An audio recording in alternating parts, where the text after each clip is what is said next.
दूल्हा हत्याकांड में आज़ाद बिंद की बहन सौम्या आज एक बार फिर से वो धरना देने कलेक्ट्रेट पहुंच गई।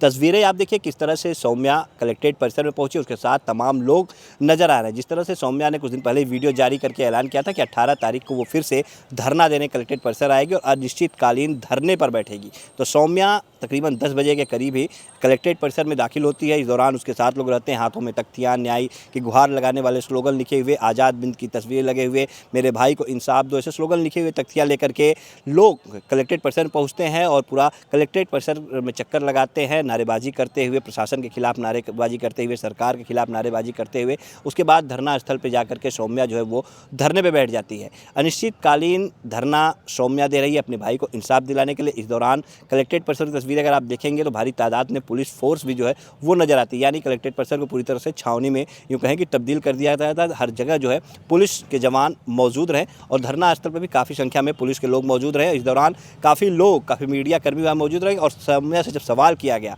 सौम्या से जब बातें की गई कि आखिर आपने जब प्रेस कॉन्फ्रेंस की थी तो आपने ये मतलब आश्वस्त थी कि हाँ इस महीने का समय, इस महीने के आखिरी तक जो है आश्वासन मिला है, इस महीने के आखिरी अगर कुछ नहीं होता है तो हम जो है फिर धरना देंगे, फिर हम उतरेंगे सड़क पे, इंसाफ की लड़ाई लड़ेंगे। लेकिन ऐसा बीच में क्या हो जाता है कि आपको 18 तारीख को ही धरना देने आना पड़ गया। तो ऐसे में सौम्या साफ तौर पे वो कहती है कि उसके भाई को इंसाफ नहीं मिल रहा था। जिस तरह से तहसीलदार सागन के न्यायालय से आदेश होता है भोले राजभर और सोले राजभर के उस अवैध कब्जे को खाली कराने का, बेदखली करने का, लेकिन उसके बाद भी उस पर कार्रवाई नहीं होती। बुलडोजर तो चलता है लेकिन महज थोड़ी सी तोड़फोड़ कर करके बुलडोजर जो वो चला जाता है, जिसके बाद वो जिलाधिकारी से भी मिलती है और मांग करती है कि उस मकान को गिराया जाए, लेकिन कार्रवाई नहीं होती। तो इन सबसे नाराज़ होकर के कि सौम्या को ये लगता है कि प्रशासन, जिला प्रशासन और सरकार उसका साथ नहीं दे रही है। उसके भाई के जो हत्यारे हैं वो खुलेआम घूम रहे हैं, उनको पकड़ने में पुलिस नाकाम है। किस तरह से 1 लाख का इनाम तो घोषित हुआ है लेकिन अभी तक वो पुलिस के हत्थे नहीं चढ़ सके हैं, भोले राजभर हो चाहे प्रदीप बिंद। तो इसी गिरफ्तारी की मांग, उनके खिलाफ भी जो है एनकाउंटर की मांग जो लगातार सौम्या कर रही है,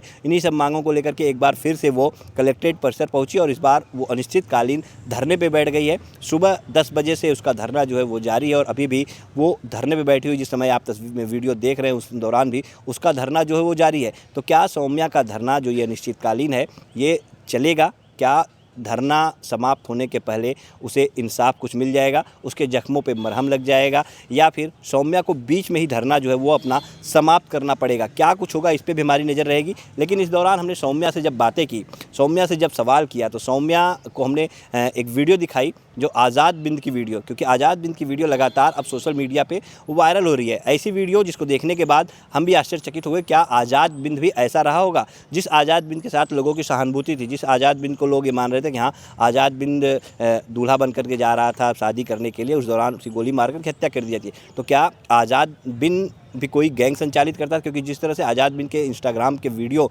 जो सामने आए, उस पर किसी पे आज़ाद गैंगस्टर लिखा हुआ, किसी पे टीम 8558 लिखा हुआ, और एक वीडियो तो ऐसा भी आया है जिसमें आज़ाद तमंचा लेकर के, अवैध असलहा लेकर के वो फायरिंग करता हुआ नजर आया। जब सौम्या से इस वीडियो को दिखा करके उससे पूछा गया कि तुम जिस तरह से अपराधियों के खिलाफ कार्रवाई की बात कर रही हो, अपराधियों पर लगाम लगाने की बात कर रही हो, तो ये क्या तुम्हारा भाई है जो अवैध असलहा लेकर के फायरिंग कर रहा है? क्या तुम्हें इसके बारे में जानकारी थी? तो उसने साफ तौर पे ये तो कहा कि हाँ ये मेरा भाई है, लेकिन उसके बाद वो वीडियो देखते ही वो आग बबूला हो गई, उसके लहजे जो है वो चेंज हो गए। लेकिन इस दौरान भी वो ये कहती रही कि मेरे भाई को अपराधी बनाने वाला कोई और नहीं बल्कि भोले राजभर है। भोले राजभर के खिलाफ अगर समय से कार्रवाई हुई होती तो शायद मेरा भाई भी अपराधी नहीं बनता। फिलहाल क्या कुछ है, क्या वाकई में इसके पीछे सच्चाई ये थी कि भोले राजभर के कारण आज़ाद बिंद अपराधी बना था, या आज़ाद बिंद पहले से ही कोई गैंग संचालित करता था और रवि यादव का भी कोई गैंग था? ये जांच का विषय है, जांच के बाद ही क्लियर हो पाएगा। लेकिन ये तस्वीरें जिस तरह से सामने आई, जिस तरह से आज़ाद का ये वीडियो सामने आया, उसने सवाल सबके मन में खड़ा कर दिया गया है। सबके मन में ये सवाल उठ रहा है कि आज़ाद बिंद आखिर किस नेचर का व्यक्ति था, क्योंकि आज़ाद बिंद के ऊपर बताया जा रहा है कि पहले उसके ऊपर भी कुछ मुकदमे जो है वो दर्ज हैं। तो आज़ाद बिंद के ऊपर किस तरह के मुकदमे दर्ज थे, किस तरह का आरोप उसके ऊपर लगा हुआ था, इसकी भी जांच हम करेंगे, इसकी भी खबर हम आपको दिखाएंगे, क्योंकि सही खबर दिखाना हमारी जिम्मेदारी और सही खबर हम जो दिखाते रहते हैं।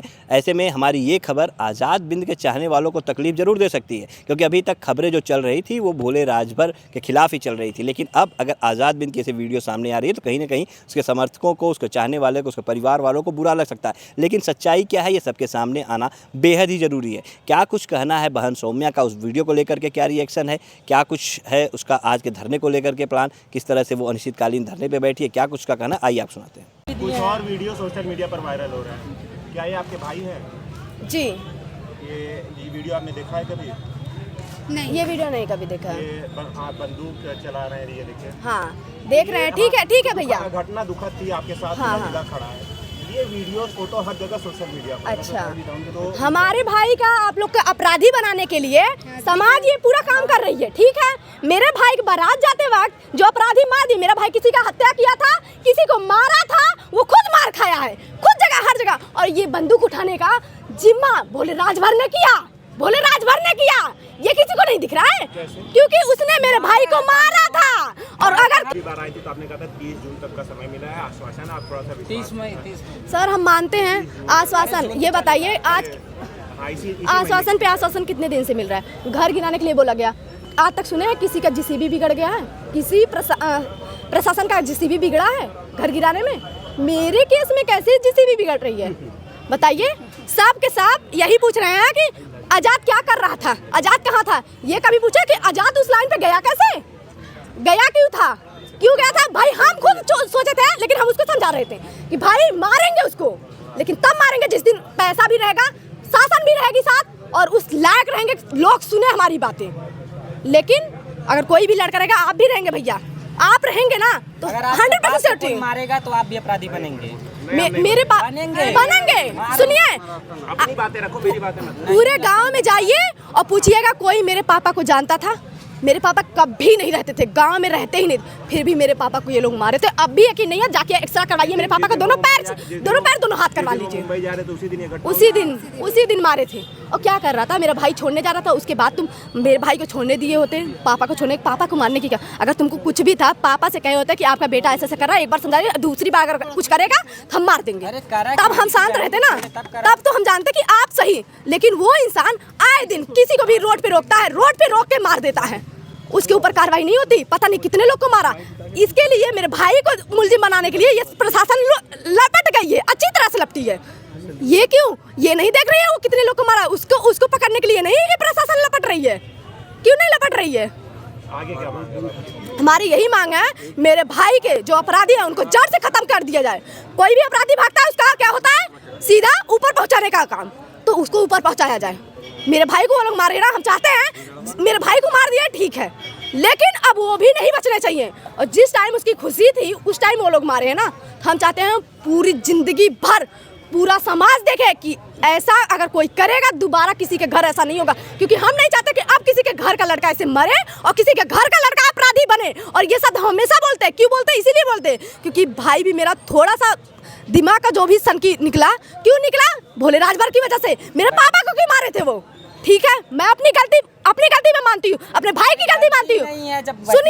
सुनिए, मैं अपनी गलती अपने भाई की गलती मान लेती हूँ। क्या प्रशासन अपनी गलती मानेगी? उस टाइम वो लोग के ऊपर कड़ी कार्रवाई की गई होती, मेरा भाई जिंदा होता कि नहीं होता? हर जगह हर लोग, हर इंसान गलत है। अगर गलत को खत्म करना है, वो इंसान जब पहली बार गांव में हम लोग को नहीं पहले मारा था, पहले और सबको मारा है। पहली बार जब किसी को मारा था उसी पे कार्रवाई प्रशासन की होती तो सब डर जाते। छोटे से जो अपराधी बनना स्टार्ट किए, जो बड़े होके अपराधी बनना स्टार्ट किए, सबके सब डर जाते। अब मेरा बस यही मकसद नहीं है कि वो लोग को वहीं पर पहुंचा, मेरा ये भी मकसद है कि अब मेरे गांव में किसी को कोई ऐसे मारे ना। मेरे गांव में क्या, कहीं भी कोई भी जिले में कोई ऐसे मरना नहीं चाहिए और कोई अपराधी की हिम्मत ऐसी नहीं होनी चाहिए किसी को मार दे। आज कचहरी में क्या करेंगे?